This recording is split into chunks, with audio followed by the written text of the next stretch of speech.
Hello दोस्तों, आज फिर से आपका स्वागत है मेरे अपने चैनल पर।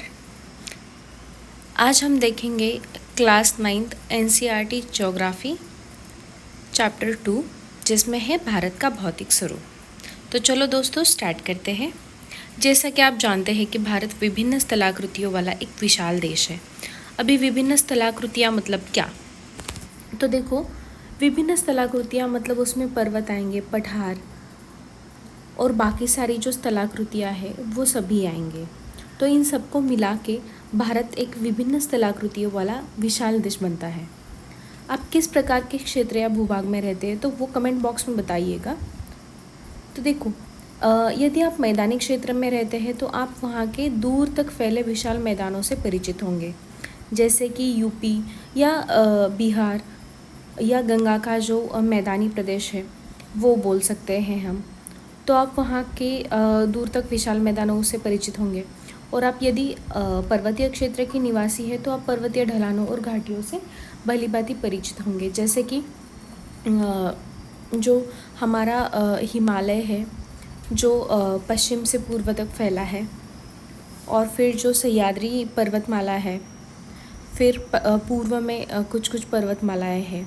ठीक है, तो ये सारी जो है वो पर्वतीय क्षेत्र है। तो ये मैदान, पर्वत, ये सब विभिन्न स्थलाकृतियाँ हैं।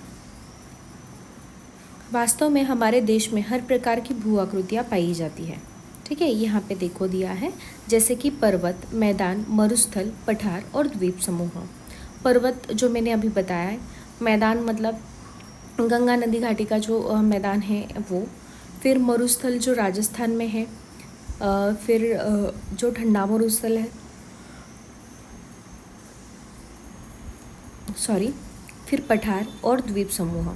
ठीक है, तो ये कुछ स्थलाकृतियाँ हैं जो भारत में पाई जाती है। भारत की भूमि बहुत अधिक भौतिक विभिन्नताओं को दर्शाती है। भूगर्भीय तौर पर प्रायद्वीपीय पठार पृथ्वी की सतह का प्राचीनतम भाग है। ठीक है, मतलब भूगर्भीय तौर पर देखें तो जो प्रायद्वीपीय पठार है हमारा, तो वो बहुत प्राचीनतम भाग माना जाता है पृथ्वी का। इसे भूमि का एक बहुत ही स्थिर भाग माना जाता है, परंतु हाल के भूकंपों ने इसे गलत साबित कर दिया। मतलब ये माना जाता था जो प्रायद्वीपीय पठार है वो बहुत स्थिर है, उसमें कोई हलचल नहीं हो सकती, या भूकंपीय जो क्रियाएं हैं उसका कोई भी उस पर परिणाम नहीं होता, तो ये बताया गया था। लेकिन ये गलत साबित हुआ है क्योंकि अभी भूकंप वगैरह ज़्यादा होते हैं, तो इसकी वजह से। फिर हिमालय एवं उत्तरी मैदान हाल में बनी स्थलाकृतियाँ है। हाल ही में मतलब वो भी बहुत सारे करोड़ों वर्ष पहले बनी है, लेकिन वो नहीं है, जैसे कि हिमालय और उत्तरी मैदानी प्रदेश। ठीक है, भूगर्भ वैज्ञानिकों के अनुसार हिमालय पर्वत एक अस्थिर भाग है। क्यों ऐसा है? क्योंकि वहाँ पे बहुत ज़्यादा हलचलें होती है, और अभी भी ऐसे माना जाता है कि जो हिमालय है उसकी ऊंचाई जो है वो बढ़ती जा रही है। हिमालय की पूरी पर्वत श्रृंखला एक युवा स्थलाकृति को दर्शाती है।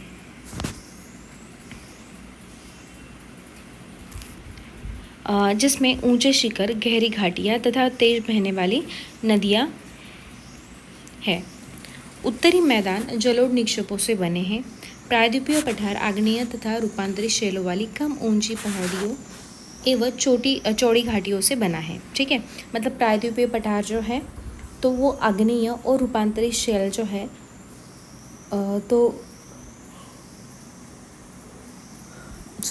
ऐसी कम ऊंची पहाड़ियों एवं चौड़ी घाटियों से बना है। ठीक है, तो अभी यहाँ पे हम देख सकते हैं भारत के नक्शे पर हिमालय पर्वत है यहाँ पे। ठीक है, उसका दिया है यहाँ पे डायग्राम में, मैप में। यहाँ पे देखो काराकोरम है, लद्दाख, झांसगढ़, फिर ये शिवालिक है। तो यहाँ पे दिया है कि कौन से, फिर यहाँ से यमुना नदी निकलती है, गंगा नदी निकलती है यहाँ से।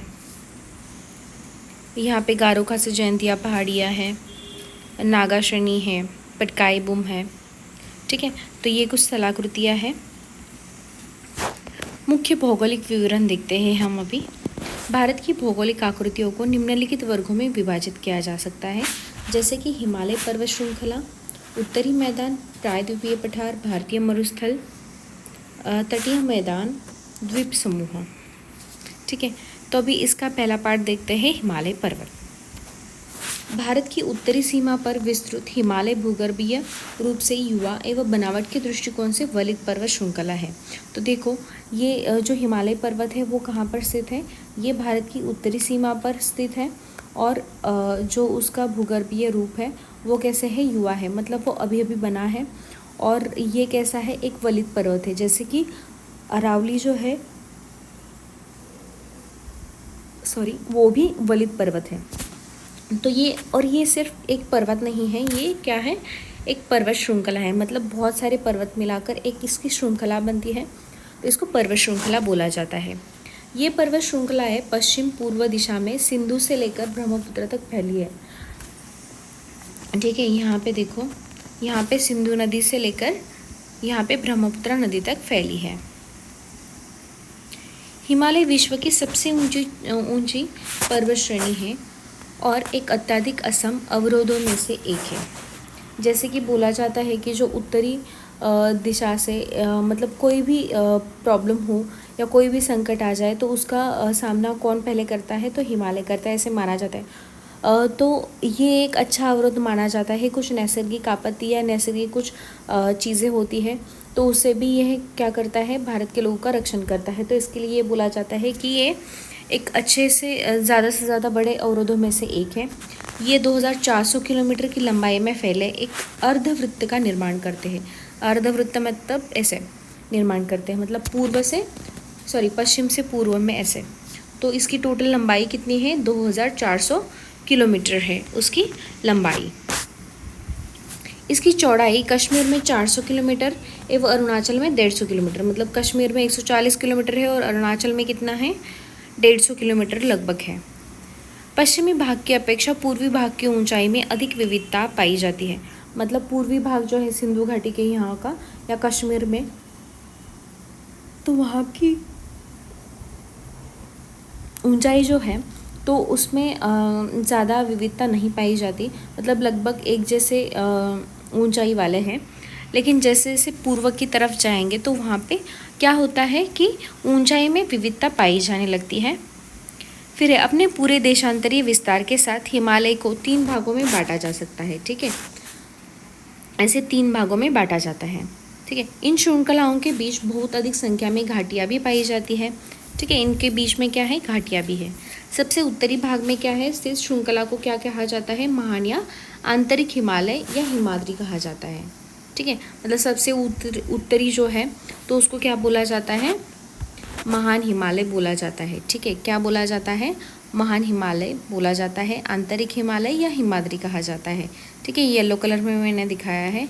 उसके बाद यह सबसे अधिक सतत श्रृंखला है जिसमें 6000 मीटर की औसत ऊंचाई वाले सर्वाधिक ऊंचे शिखर हैं। ठीक है, जैसे मैंने बोला था कि पश्चिम की तरफ ज़्यादा विविधता नहीं है, तो लगभग सभी शिखर जो है सभी पर्वत जो है तो वो 6000 मीटर की औसत ऊंचाई वाले हैं। इसमें हिमालय के सभी मुख्य शिखर है। तो इसमें देखते हैं कौन से मुख्य शिखर है। नहीं, यहाँ पे नहीं बताया। यहाँ पे देखते हैं कि हिमालय के कुछ ऊंचे शिखर, जैसे कि माउंट एवरेस्ट है, सबसे ऊंचा शिखर जो है नेपाल में स्थित है। ठीक है, नेपाल में स्थित है। उसकी ऊंचाई कितनी है, 8848 मीटर।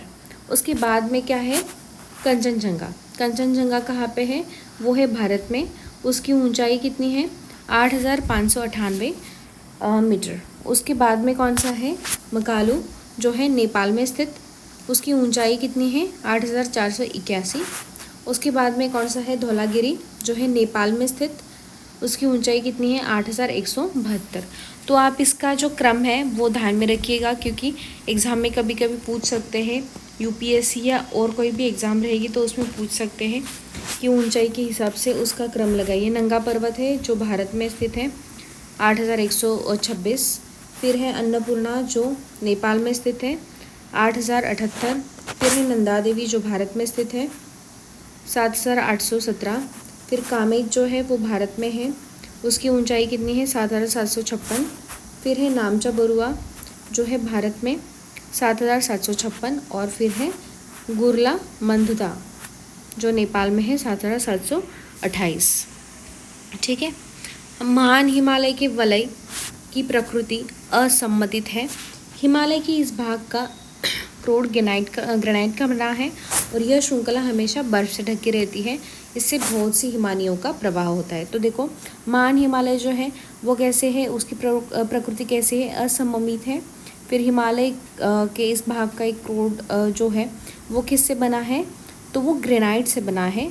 और ये श्रृंखला जो रहती है वो हमेशा बर्फ़ से ढकी रहती है और बहुत सी हिमानियों का प्रवाह भी होता है क्योंकि ये बर्फ से ढका हुआ रहता है। फिर हिमाद्री के दक्षिण में स्थित श्रृंखला सबसे अधिक असम है एवं हिमाचल या निम्न हिमालय के नाम से जानी जाती है। उसके बाद में कौन सी है, निम्न हिमालय या हिमाचल। इन श्रृंखलाओं का निर्माण मुख्यतः अत्यधिक संपीड़ित तथा परिवर्तित शैलों से हुआ है। संपीड़ित मतलब क्या, ऐसे गैस है तो उसको प्रेस करने के बाद जो संपीड़न होता है तो वो संपीड़ित कहा जाता है। ठीक है। फिर परिवर्तित शैलों से बना है, मतलब एक शैल का दूसरे शैल में रूपांतरण होने से वो बना है। इनकी ऊंचाई 3500 मीटर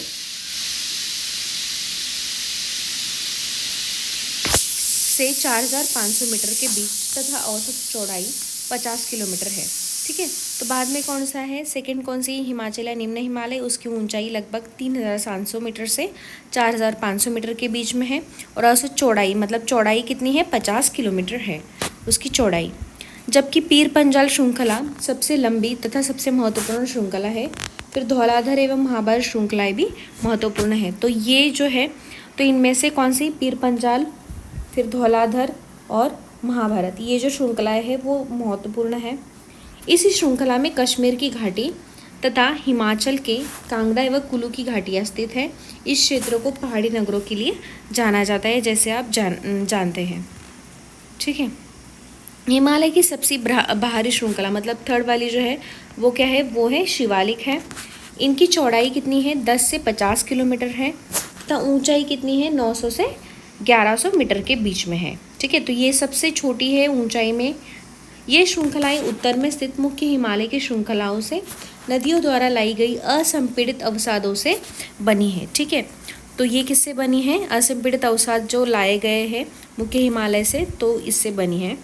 ये घाटियाँ बजरी तथा जलोढ़ की मोटी परत से ढकी हुई है।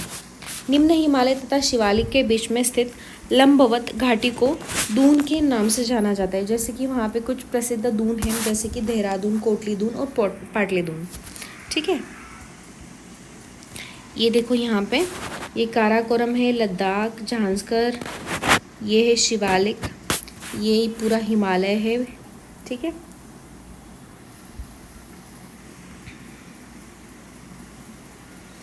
ये अरावली श्रेणी है, विंध्य, सतपुड़ा, महादेव पहाड़ियाँ, पूर्वी घाट है, पश्चिमी घाट है।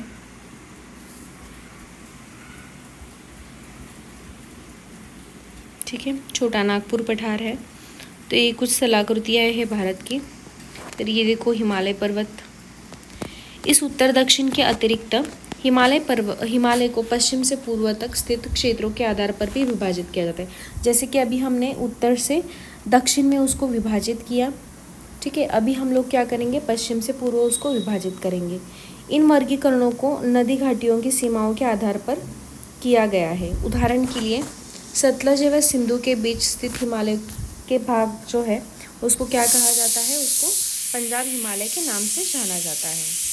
लेकिन पश्चिम से पूर्व तक क्रमशः इसे कश्मीर तथा हिमाचल हिमालय के नाम से भी जाना जाता है। सतलुज तथा काली नदियों के बीच स्थित हिमालय के भाग को कुमाऊं हिमालय कहा जाता है। मतलब देखो, जो सतलज और सिंधु और सतलज नदी के बीच का जो हिमालय है उसको क्या बोला जाता है, उसको बोला जाता है पंजाब हिमालय बोला जाता है। उसके बाद में क्या है, सतलज और काली नदियों के बीच में जो है उसको क्या बोला जाता है, कुमाऊं हिमालय कहा जाता है। फिर काली और तीस्ता नदी के बीच में जो है, ठीक है, तो उसको क्या बोला जाता है, नेपाल हिमालय बोला जाता है। और तीस्ता एवं दिहांग नदियों के बीच में जो है वो आसाम हिमालय का सीमांकन करती है। हिमालय के कुछ क्षेत्रीय नाम भी हैं। फिर ब्रह्मपुत्र हिमालय की सबसे पूर्वी सीमा बनाती है।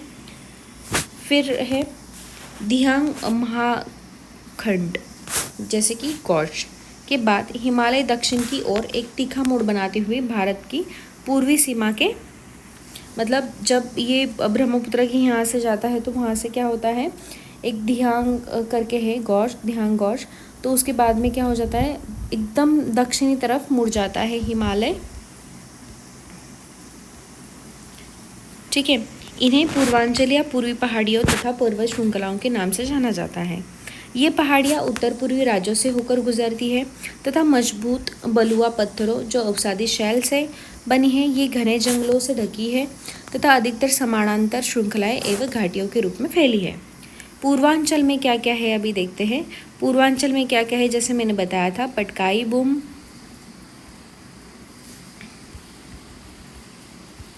सॉरी दोस्तों, नागा पहाड़ियाँ, मिज़ो पहाड़ियाँ और मणिपुर पहाड़ियाँ। ठीक है, ये हुआ अभी हिमालय जिसका हमने देखा, ऊंची चोटियाँ देखी। फिर जो पूर्व से पश्चिम और पश्चिम से पूर्व विभाजन देखा, उत्तर से दक्षिण विभाजन देखा हमने। ठीक है, उसके बाद में है सेकंड स्थलाकृति, दूसरी स्थलाकृति जो है वो है उत्तरी मैदान। उत्तरी मैदान 3 प्रमुख नदी प्रणालियों में बटा हुआ है, जैसे कि सिंधु, गंगा और ब्रह्मपुत्र तथा इनकी सहायक नदियों से जो बना है प्रदेश वो। यह मैदान जलोढ़ मृदा से बना है। जलोढ़ मृदा मतलब जो नदियों से अवसाद लाए जाते हैं तो वो जलोढ़ मृदा उसे बोलते हैं। लाखों वर्षों में हिमालय के गिरिपाद में स्थित बहुत बड़े बेसिन मतलब द्रोणी में जलोढ़ों का निक्षेप हुआ है, जिससे एक उपजाऊ मैदान का निर्माण हुआ है। इसके लिए ये मैदानी क्षेत्रों में सबसे ज़्यादा खेती की जाती है और इसका विस्तार कितना है, 7 लाख वर्ग किलोमीटर के क्षेत्र पर है। यह मैदान लगभग 2400 किलोमीटर लंबा और 240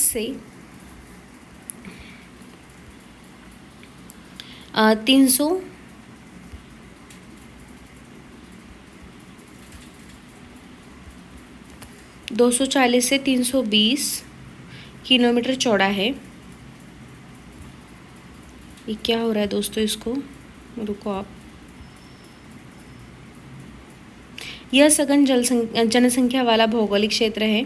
ठीक है, समृद्ध मृदा आवरण, देखो यहाँ पे क्या क्या है। यहाँ पे जो मृदा है वो समृद्ध है और उसका आवरण भी समृद्ध है। पर्याप्त पानी की उपलब्धता है, वहाँ पे अनुकूल जलवायु है। उसके कारण क्या होता है, वहाँ पे कृषि की दृष्टि से ये बहुत ज़्यादा उत्पादक क्षेत्र है। ठीक है, उत्तरी पर्वतों से आने वाली नदियाँ निक्षेपण कार्य में लगती है। नदी के निचले भागों में ढाल कम होने के कारण नदी की गति कम हो जाती है। ठीक है, तो ये नदियाँ जो है वो कहाँ से आती है, वो उत्तरी हिमालय से आती है, उत्तर में से हिमालय में से आती है।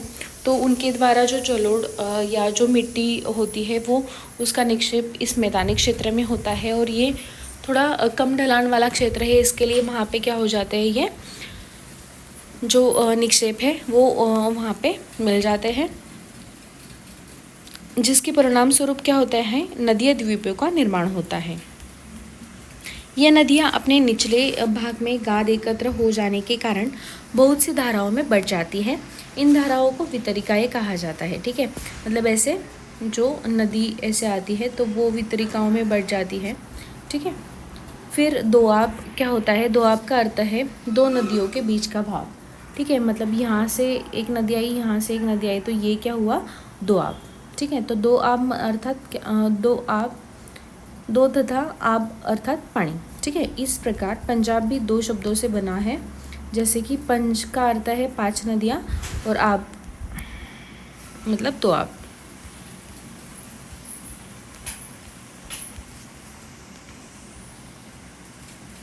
ठीक है, तो 5 नदियों का पानी जहाँ पे मिलता है उसको पंजाब बोलते हैं। उत्तरी मैदान को मोटे तौर पर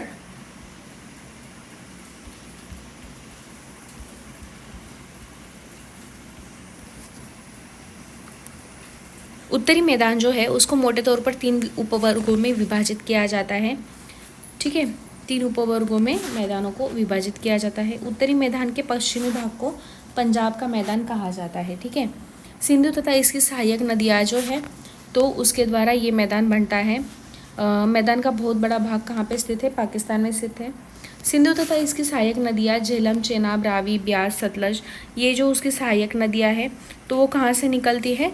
वो निकलती है हिमालय पर्वतमाला से निकलती है। और वो किसकी सहायक नदियाँ हैं? वो सिंधु की सहायक नदियाँ हैं। कौन सी हैं? झेलम, चेनाब, रावी, ब्यास और सतलज, ये सब नदियाँ हैं वो किसकी है? सिंधु नदी की सहायक नदियाँ हैं। मैदान के इस भाग में दोआबों की संख्या बहुत ज़्यादा है। गंगा के मैदान का विस्तार घग्गर तथा तीस्ता नदियों के बीच है। ठीक है, यह उत्तरी भारत में हरियाणा, दिल्ली, उत्तर प्रदेश, बिहार, झारखंड के कुछ भाग तथा पश्चिम बंगाल में फैला है। ब्रह्मपुत्र का मैदान इसके पूर्व विशेषकर असम में स्थित है। ठीक है, मतलब सिंधु नदी का मैदान कहाँ पे बोला जाता है, या पंजाब मैदान कहाँ पे बोला जा सकता है? जो सिंधु नदी घाटी है वहाँ पे, और उसकी जो सहायक नदियाँ हैं झेलम, ब्यास, चिनाब, रावी, सतलज, ये सब, तो वहाँ पे। फिर ये गंगा नदी का विस्तार कहाँ से कहाँ तक है? घग्गर तथा तीस्ता नदियों के बीच में है, और मतलब हरियाणा, दिल्ली, उत्तर प्रदेश, बिहार, झारखंड, ठीक है, और कुछ भाग पश्चिम बंगाल में भी है।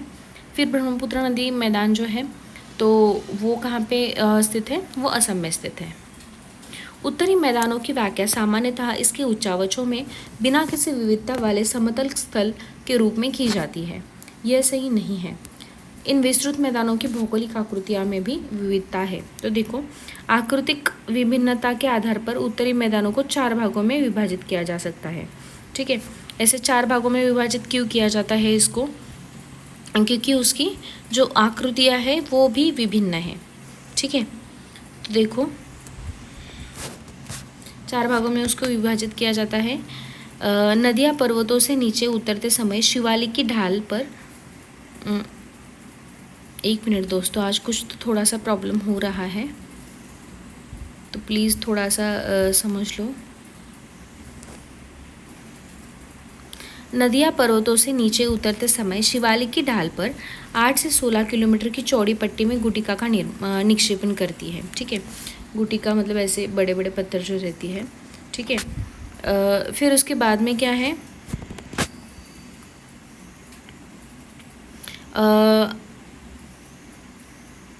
इसे भाबर के नाम से जाना जाता है। ठीक है, पहले तो क्या है? भाबर।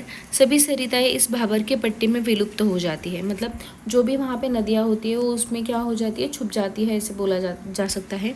इस पट्टी के दक्षिण में ये सरिताएं एवं नदियाँ पुनः बाहर निकलती है। ठीक है, एवं नम तथा दलदली क्षेत्र का निर्माण करती है। मतलब पहले क्या है? गुटिकाएँ हैं, वहाँ पे नदियाँ लुप्त हो जाती है, सरिताएं लुप्त हो जाती है, फिर उसके बाद में जो क्षेत्र है दलदल वाला क्षेत्र है वहाँ पे निकल जाती है, जिसे क्या बोला जाता है? तराई का क्षेत्र कहा जाता है। यह वन्य प्राणियों से भरा घने जंगलों का क्षेत्र होता है। बंटवारे के बाद पाकिस्तान से आए शरणार्थियों को कृषि योग्य भूमि कराने के लिए इस जंगल को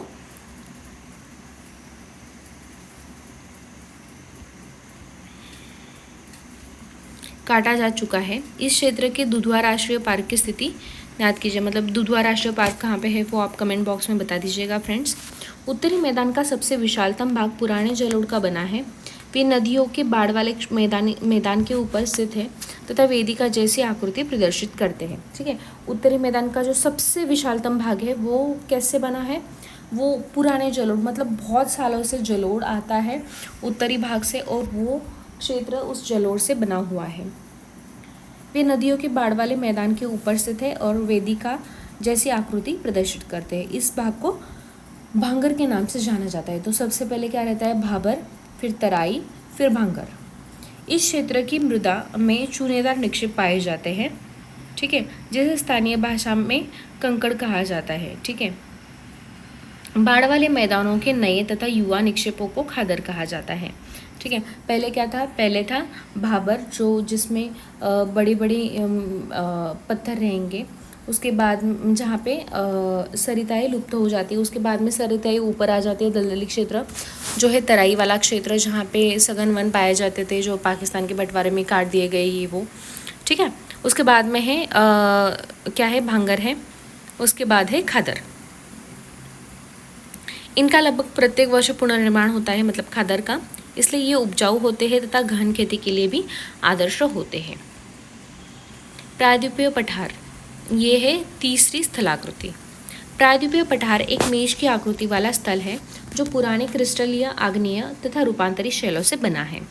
ये गोंडवाना भूमि के टूटने एवं अपवाह के कारण बना था। यही कारण है कि यह प्राचीनतम भूभाग का एक हिस्सा है। इस पठारी भाग में चौड़ी तथा छिछली घाटियाँ एवं गोलाकार पहाड़ियाँ हैं। इस पठार के दो मुख्य भाग हैं, मध्य उच्चभूमि तथा दक्कन का पठार। क्या है? मध्य उच्चभूमि और दक्कन का पठार।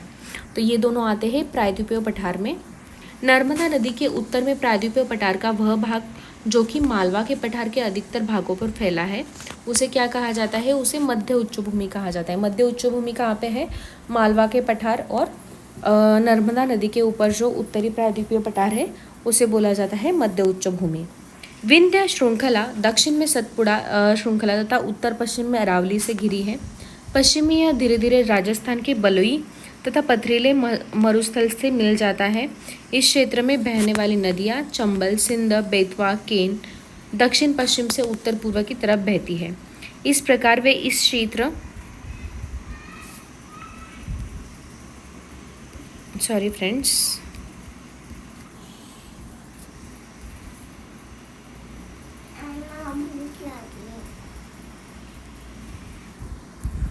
इस क्षेत्र के ढाल को दर्शाती है।